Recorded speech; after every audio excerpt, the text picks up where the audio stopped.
Hello, my name is Larry Tatum, and welcome to my video on Kenpo forms. Today I'm going to show you long form 3. And as we learn this, I want you to understand that if you had practiced short form 3, you'll find that this is no more than an extension of short form 3.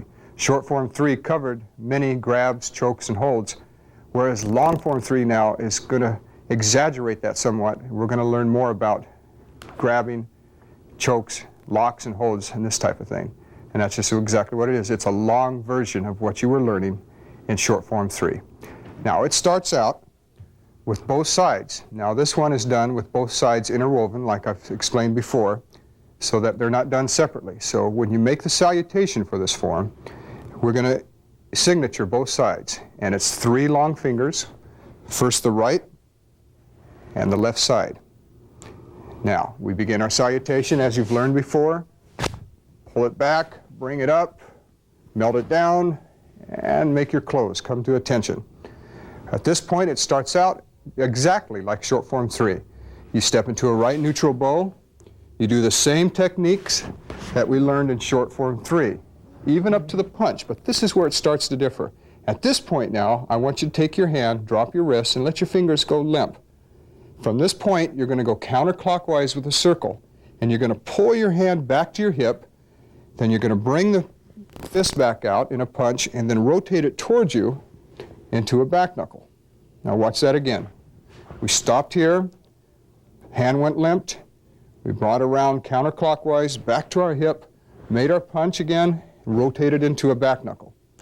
Now from this point you come back to your horse. Do the move on the left side now.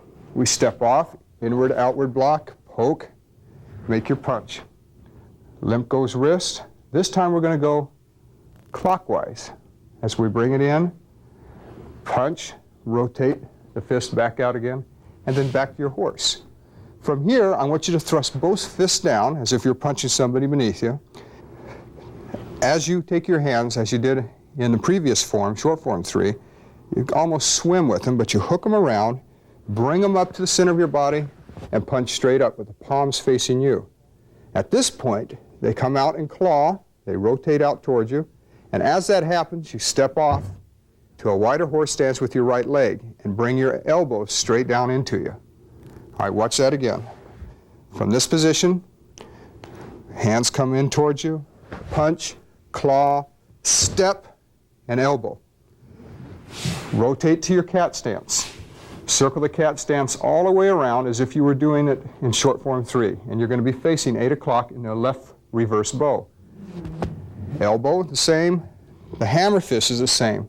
But now here's where it differs again. From this position, come back to your horse, and on the same line between 8 o'clock and 2 o'clock. Now from here, I want you to take your left leg, slide it in, and lift your knee up. And as that knee comes up, I want your hand to move with it and bring your elbow up. Now we're going to do an outward overhead elbow. It's going to look like this. We're going to bring it down and stop, but don't raise up, don't pop up here. Make sure that's done at the same height. We're going to pivot towards 3 o'clock into a right forward bow and execute 2 heel palm strikes. All right, this could be a grabbing hand, remember that. All right, from here, we're going to take our right leg and we're going to cheat it back in because we took away from our horse stance initially when we stepped off with our right leg. So we're going to pull that right foot back in. And as we pull, the other hands come to our hip. At this point now, we thrust down again. Make that swimming motion. Come up, strike, fingers or thumbs, step off with our left. And there's that cheat. Now we're going to cheat off with our left. From here, circle around into a left reverse bow facing 4 o'clock. So we're doing the opposite side. Elbow strikes, hammer's the same as in short form 3, but again now we start the difference. We come back to our horse and we're on line between 4 and 10 o'clock. From this point we're going to do an outward overhead elbow, knee sweep, plant, execute our strikes to 9 o'clock. Pull it back in, we're going to cheat that left foot back in as we come back to our horse. Now from here I want you to thrust down a 3rd time. Bring the arms up, strike, put the right hand over the top of the left, rotate them back so the palms are facing you, and wipe off. It's called a wipe off when you apply this type of motion. Watch it again. It goes down, around, up, and wipe it clean. And as you wipe it off, you pull against yourself. You watch my hands as they come down. All right, from this position now, we're going to step back with our right leg, come up between the circles, and as we come up, we're going to make 2 circles going in opposite directions, half a circles. As we do 2 outward blocks, and we're in a left neutral bow. Now watch that again. Take it from here. 1, 2, 3, 4, back up. From here, go to a left forward bow. Do give me a right inward hand sword, cocking your left hand up to your right ear. Pivot back to a left neutral bow as you execute an outward hand sword, cocking this hand with a middle knuckle just right below your chest. 1, 2. From this point, pivot to a left forward bow. And as you pivot, I want that right middle knuckle in a vertical fist to go straight towards 12 o'clock as the bottom hand drops in a checking position. All right, from that position, you're in a left forward bow. From here, step up with your right foot, feet together. Now we're going to do it on the left side. And pull your hands apart. You pivot to a right forward bow, hand sword, cocks to your left ear, left hand sword goes out. Pivot back to your neutral, another hand sword, hand is cocked with a middle knuckle. Forward bow, middle knuckle strike. All right, good. Now let's take that part again. We went from here, we came out, up, right hand over left, made the wipe off, parted the arms, came and did it on the left side. Okay, now from here, take your right hand, bring it up to approximately where your elbow is, slide it forward and make a grabbing motion with it, and you're still in the center of your body at this point. So from here, you slide up, grab, step back with your right leg into a left reverse bow, and you pull. All right, you can imagine pulling somebody's arm at this point.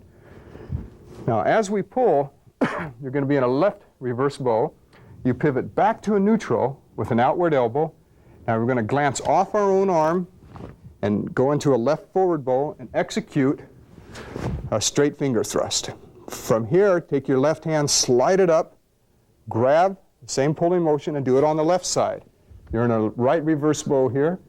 Pivot to a neutral with an elbow, glance off the arm into a forward bow with a straight left finger thrust. From here, step over with your right leg to your horse. Now, as we stepped into the horse stance, I want you to execute an inward overhead elbow with your right arm. But getting into that position, we ended up here.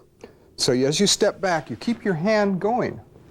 Inward overhead elbow, back knuckle strike. And as that comes down, the other hand launches itself. Inward overhead elbow, back knuckle strike. Now the other hand launches itself. All right, and execute a back knuckle, and around, execute a left back knuckle. Let's do them in pairs, around, and back again, and strike. Now from here, we cross the left over the right, and step in. And as we step in, we're going to go to a right neutral bow, pull the left hand back, and do a right inward block in a downward motion, basically. Now from here, we're going to execute a right outward elbow, back knuckle strike, inward overhead elbow again. We're going to pull that back to our horse, cross the left over the right, and do the same thing on this side. Bring the back knuckle around, inward overhead elbow. Come back to your horse. Now from this position, I want you to take your right leg, pivot on your left foot, and step to approximately 8 o'clock into a right forward bow. And as you do, I want you to extend both of your arms out as if you were doing 2 extended outward blocks. Now you learned that in the basic tape on blocks. But as you do both of them, I want the fingers to open up as if you were clawing somebody's face. And you're in a right forward bow. From here, pull your left hand to your hip, pivot to a neutral bow, and give me, and loop around, an upward elbow strike. At this point, claw back to the face. With your right hand, step back to your horse. Let's do it on the opposite side. Now we're going to go to 4 o'clock. So we pivot on our right foot, step around, claw to the face. Remember, there are 2 extended outward blocks. We're in a left forward bow. Pull the arm down, upward elbow to the chin, claw the face. Come back with our left leg to a horse again. All right, now let's take it up to there from this position here.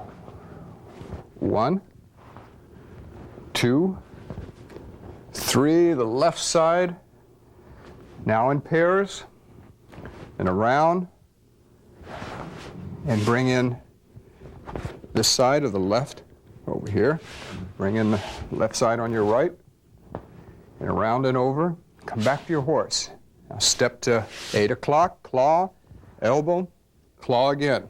Step back, over here, claw, elbow, and claw again. Step back to your horse. Now from here, we're going to step to 10 o'clock. We're going to pivot on our left foot, go to a right neutral bow, and make a full circle. But actually we're making what's called a heart shape, which is still a full circle. Now from here, we're going to bring the hands down and claw, but we're bringing the arms up. From the neutral bow, we're clawing all the way around. Reverse our arms, strike with 2 back knuckles coming towards us. And as we hit, we're coming into a right cat stance, 45-degree cat stance. So arms come up to the eyes at eye level.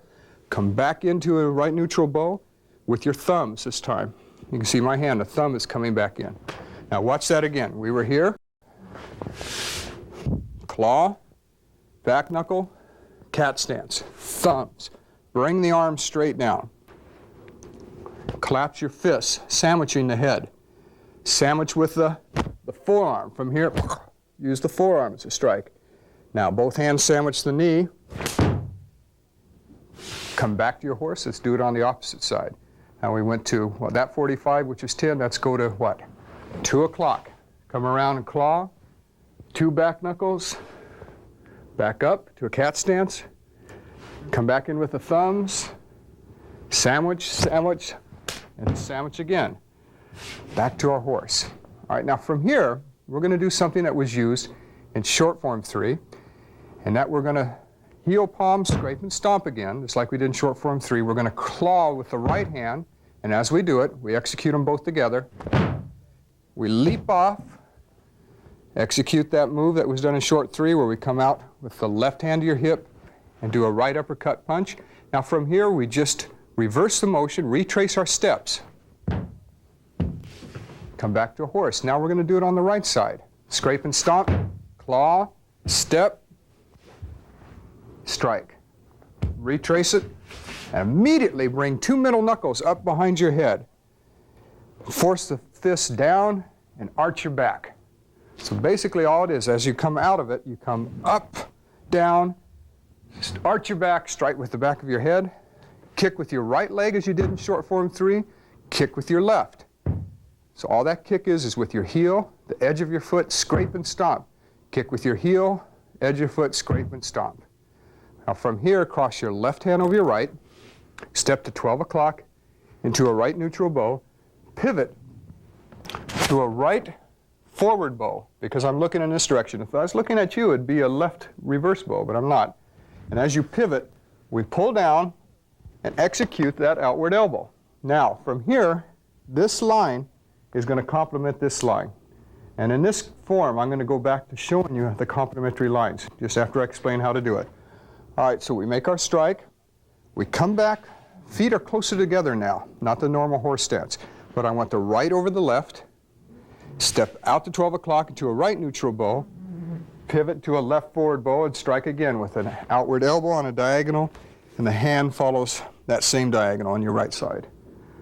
Come back, short horse stance again, narrow horse stance, arms are together, they're on the same plane, they're parallel to each other, the fists are. From here, step forward with your left leg into a left neutral bow, and counterclockwise, I want you to circle your arms. So as you move, the left circles over the right and cocks down to the hip, or as far as it can go, because your stomach is going to stop it. That's where it stops. From here, you punch back out on a diagonal, leave your hands there, step in with your right leg, and make the circle counterclockwise now. And bring it over, right over left, punch straight out, step up with your left leg to a horse, make your close. Make your salutation, pull out of it, close, feet together, bow, and then you've done the form.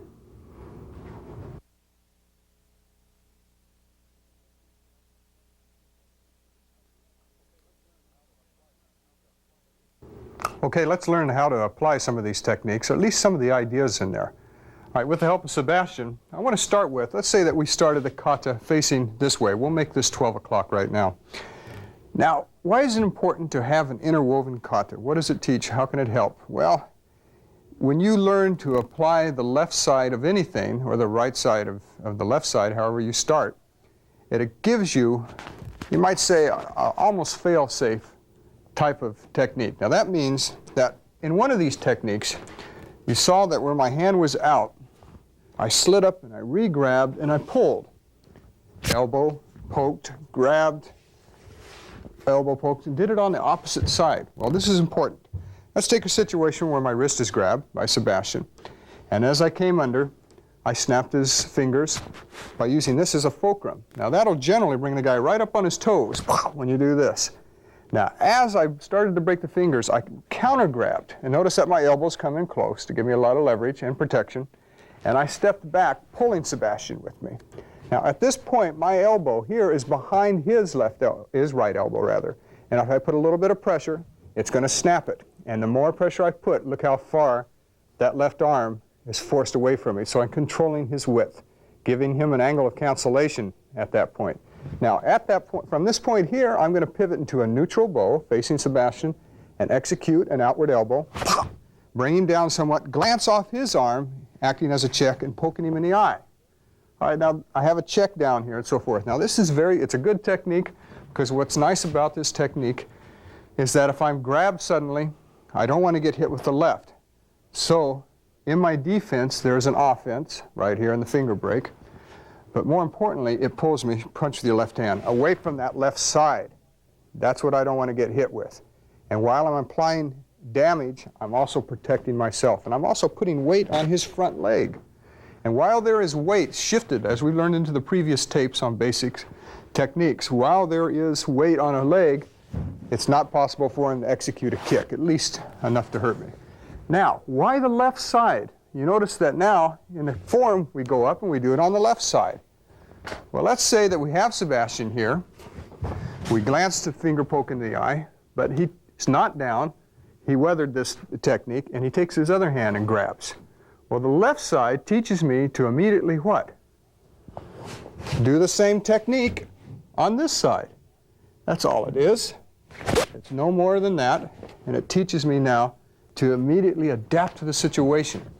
I don't have to think quickly of a whole, suddenly he grabs a hand.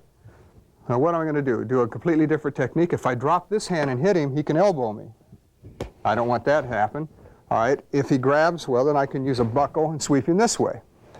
I could take him down, change the technique. But to free you of all this conscious effort, if you learn the left side of your techniques, and this is done in the katas, it teaches you, if you want, you can immediately use the same technique on the opposite side. Basically, that's all it is. And if we watch again, we'll take it slow. One, break, elbow, poke, he re-grabs. Well, I will take advantage of that and do the same thing on this side. And that gives an example of how this kata is designed, as well as short form 3. Okay? Now, let's take a technique where Sebastian has grabbed me from behind. Now this technique is used in short form 3 as well. All right, where we step off, we break the grab, we get around behind our opponent, we elbow and dump him. And as we dump him, we also hammer to the groin area at the same time. All right, now that's fine, it's a good technique. But let's say that in this form we're fighting more than one person. So as Sebastian, come on over here. As I make my technique, I get around behind my opponent. As I take him down, suddenly his buddy comes in and grabs my wrist to stop the action. I don't want to get punched. I don't want to get kicked. So then, in the form, we do something like this. And if you look at it, from here, I cock my hand to my hip into a horse stance. Now, here's the next move. We go up, round, heel palm. Remember that in the kata? And then back. All right, let's say that from this position, Sebastian does grab my wrist. Now, as I pull, I immediately pull and cancel his width, giving an angle of cancellation so I don't get hit. I put weight where? On that front leg, kick Sebastian. It's not going to raise up as long as you have that angle, at least for the moment anyway. So as I sweep the leg, I'm also getting a break on the elbow. Now from that point, I come back down and collapse that elbow on the clavicle. At this point, my hands now turn, and I've got a what? A takedown, as well, if he doesn't go down, as in what? As an elbow break, right from here. Now if you look at it in the form,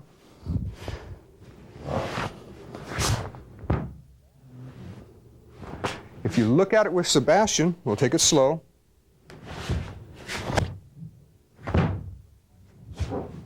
And so forth. And you look at my hands, basically if I step out of it, that's all I'm going to be doing. Thank you, Sebastian. Now this gives you an idea, and as I said before, that technique worked well for this video. It's not the only technique in that motion. Motion is universal, you've heard me say it before, remember that. All right, now I want you to watch me do the form from a different angle so you get a better idea of how it's done, and then we'll close it up.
All right, now, before we close it up, I told you before I was going to show you a little bit about body line to help those of you that are studying for tournaments. Sebastian, face the camera, please. Okay, let's do the first move, Sebastian. Now, for those of you that are going to enter forms, it's important that we have that proper body symmetry, which we learned, I think, in short form 2, short form 1, and long form 2. Make sure that these fists are on the same plane. All right, on the same plane. It's very important. Don't get this and don't get that. I want them on the same plane. Now, it's a neutral bow. You can get away with shifting a little more weight to the forward leg, but not to the point that you're in a forward bow. All right, I want it in a neutral. Right in here, I want it centered. I want the chin up. Anytime the chin is up, this line underneath it, especially from the judge's point of view, complements the ground. When that chin is down, it doesn't, nor does this complement anything. So we want to have this line on his head, this line on his chin, his shoulder here, his waist, and the ground to all be complemented. It's very important. All right, next move, Sebastian. The vertical outward block, as we learned in the previous tape, is in line with the eyes. That angle, what is it going to complement? What angle do you think this complements? Well, it complements the chest. It complements this angle down here.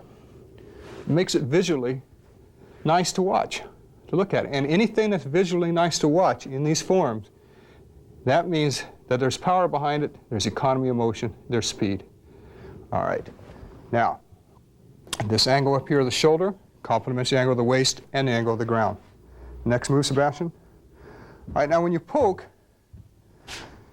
you can poke level, you can poke down at an angle, but it's up on a diagonal. Well, if this is up on a diagonal, which is about the height of the eye of the opponent you're fighting, right about there, what line does this complement? Take a look at it. What does it complement? Well, actually, it complements itself by coming all the way down to the opposite shoulder. All right, that's very important. All right, next move. All right, the punch now is traveling down somewhat at an angle. It's not straight, but it's down at a slight angle. So again, this complements what? Well, from this side you can see, I don't know if the camera can pick it up from here, but the angle of his arm, this angle here, okay, so come on back up, complements this angle here. Also, this line coming through the knee is on a diagonal. It's not on a horizontal, but this line coming through is on a diagonal. And that's complemented. If his pants were up, if he had a shorter gi on, the line from here is complemented from here to here, up to here, and at his shoulder and the arm. So it does complement it. Next move, Sebastian. Keep going. Punch, back knuckle. All right, this is an important shot. Some people like to put it up high. Some people put it over here. All you've got to do is leave your fist where it is and rotate from the elbow. You know, it should be just eye level. This line complements, as we found before, what? The line back behind the calf. That's complemented, because if you get a side view of this, you'll find that line goes all the way up to the fist, down through the knee, and down the calf. Next move, Sebastian. And let's keep going. Same thing on the other side. Make sure you have the same complementary lines. Keep going. All right, now thrust both arms down. Good. Now this is an important shot, because if it's too close to your body, what happens is that you, from the judge's point of view from the side, there's nothing really complementing itself. It's just too close together. If you look at it from the side here, it's not, it doesn't look visually well. It doesn't mean it won't work in a technique, but I want you to get the most out of your line. So just about a hand length, okay, from here should be where your arms are when you thrust it down. Okay, Sebastian, you face the mirror again. Face them. Good. Next move. Claw out, step off, elbow. Now, from this point here, some people do it. The arms are parallel to each other, but we want a V. We want a nice V. And what this does, it enhances the probability of the elbow striking the target. If your arms are like this, and he strikes down, go ahead. They may go past it. We want that to hit, so it comes down in a V. Now this frames Sebastian's face, and that's important, because form-wise, now you get a nice triangle shape out of this. These two lines are complemented by these two lines. This line here, and on the opposite side, complements that. It's the opposite, and that gives it a nice effect. Basically, you have a what? A multiplication sign out of Sebastian at this point. All right, Sebastian, next move. Elbow and hammer. Go right ahead. Now, as he hammers, this line complements this line. All right, now the next move, he goes to a horse stance. And I want to say here about your horse stance, don't let your elbows out. When you do that, all that's happening is that you're throwing the line off. Pinch them in close. Palms are facing up, and make sure that your fingers are closed. All right, next move. And next move. All right, let's get some complementary line. Lean a little bit forward, heel palm. Good. All right, now this should be shoulder height. Good. There it is. This line complements the ground, also complements the back foot. This hand here, coming at this angle, complements this angle down here of his foot. You can see it. All right. This line here, coming down, also complements the thigh, and so forth. All right, Sebastian, pull your right foot in, come to a horse. Good. Next side, down, bring it out, up, step over to your left. Good.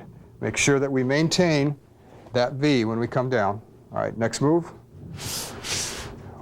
Elbow and hammer. Exactly. Complementary lines, you guys know where they are now. And what's interesting is that you might say that this line here complements this, and this line on the fist complements the top of the foot. It gets that particular. All right, next move. Keep going. Good. Lean a little bit. Remember, on your forward bows, if you're going to do a forward bow, lean in, shift your weight. Show the shifted weight. It doesn't reach its fullest potential as a stance change if you just keep your weight even. All that does is pivot your shoulders around. But if you pivot and actually shift weight, it gives power to it as well as reach, and it solidifies your base real nice, and it braces you. It becomes a bracing angle. All right, a little more weight shift. That's it. Next move. Keep going. Down, up, claw, and wipe off. Good. Next move. And we step back. All right, now, have the arms parted. The shoulders follow this 45. The arms and hands are on the same 45. They follow the same angle as your feet. They should also be on a 45. All right, good. Next move. There's that forward bow. Make sure you shift your weight forward. All right. Now, we want this hand to hit to the center of your body, not off to the side.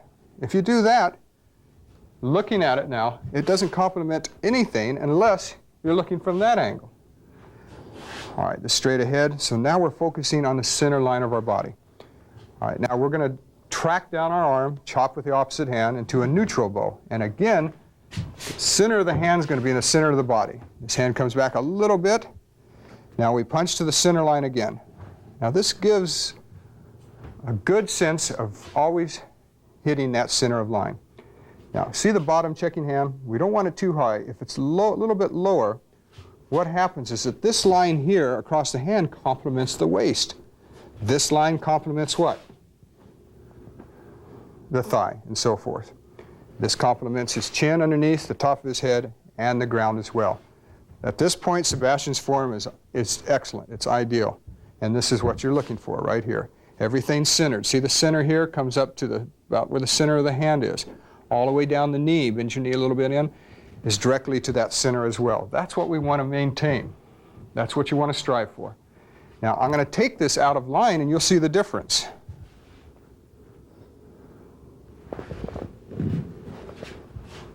All right, now that's a little exaggeration, but that shows you how off the form can be. It doesn't mean the technique won't work. And that's important. Is what's nice in Kenpo, it can be done very sloppy. And as long as it hits its targets, it's going to work for you. But if you want to work at your maximum, then you're going to have to find that by isolating it in the form. All right, let's put it back into the form. There we go. All right, now let's go to the next side. He's going to step up and part the arms. Now you notice when Sebastian stepped up, he didn't change his height, so remember that. All right, next move, Sebastian. The same moves apply. Good, there it is. Now, he slides the hand up and slides it across, makes his grab into the next move, pulls. Good, a good reverse bow. Now this line up here is flat, and if you look at it from this angle, over here, this line complements what? Complements the ground. It complements the top of his head. If his chin is tucked in, it doesn't complement anything. The form starts to get off. All right, bring the chin up, Sebastian. All right, so that bottom of the chin is also complemented by it. All right, elbow. All right, and forward bow poke. Good, now let's go back to the original angle, which was here. Go ahead. Pull back to the reverse bow. That's it. All right, neutral bow, elbow. All right, glance off forward bow. That's the transition that you should be doing it in. Shoulders are square. This angle here is parallels the mat, so forth. The bottom hand is right underneath. Next move, Sebastian. Opposite side, there it is. Glance off, poke up. And on this technique, I want the hand here when you execute it. Okay, when they're touching like this, they can complement each other. They're just crossing. All right, now the next move. Steps into his horse. All right, does a right inward overhead elbow. Yeah, good. This angle is complemented by this angle down here. Next side. There we go. Good. Next move. Good. All right, in pairs. And remember when you come around in pairs that they complement. Everything complements it. Next move. Punch. Good. Next side. There you go. The pairs. Hands cocked to your hips. Step in. All right, good. Elbow is bent when you step in. Don't extend that elbow out there. All right, we're not punching or striking right now. All right, we're going to use this as an arm bar in reality, okay? All right, now, Make sure that this line up here parallels the ground. I don't want it bent up and I don't want it bent low. When you look at it from an angle, it comes across, it parallels the ground. That's what I want to see. All right, next move, elbow. Good, circle it around. Good, come back and do the opposite side. And there's that line again. That's the important part there. Next move. Good, circle it around. Exactly. Next. All right, now here we are in a right forward bow. What's complementing the arms at this point? Well, it's a little obvious, but it's the back of that leg. The moment I take the arms and I do this, it still complements, but it's not the technique that we're doing. If I go lower, it's complemented by the front leg. Now this gives you an idea, if you made up your own katas, all right, that you can do just that. You can follow this. At this angle it complements, at the middle it complements, and it complements here. The opposite of this is this angle here, so it works. And that's what you want to look for. Next move. Good. Claw, next side. Here we go. And the same applies over here, of course. And come back to the horse. All right, now Sebastian is going to go into next technique. Right leg steps in. Good. Stay there for a second for me, Sebastian. Go right here. These angles are complemented by the angle here. All right, come back to your cat stance. Right there. These two should be vertical. They're going to complement your stomach and your chest. And this line down here. All right, come back in with your thumbs. All right, thumbs are going to hit. Wipe down. Sandwich. Forearms. Sandwich the knee. And come down to your neutral stance. All right, I don't want your hands have got to go someplace, right? So where do they go? They just kind of dangle around? No. They're going to parallel the ground. So make sure that they're at right angles to your wrist or the forearm. All right, step over to your horse. Same thing on the other side. Good. Come back in with your thumbs. Down, hit, sandwich, come down, neutral bow, come over to your horse.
Well, I hope you enjoyed this tape, and I'll look forward to seeing you on the next tape. In the next film, we're going to be learning Form 4. Now, this is the longest form in the Kenpo system. It's going to take a lot of work. You'll find it exciting, and I'll look forward to showing it to you.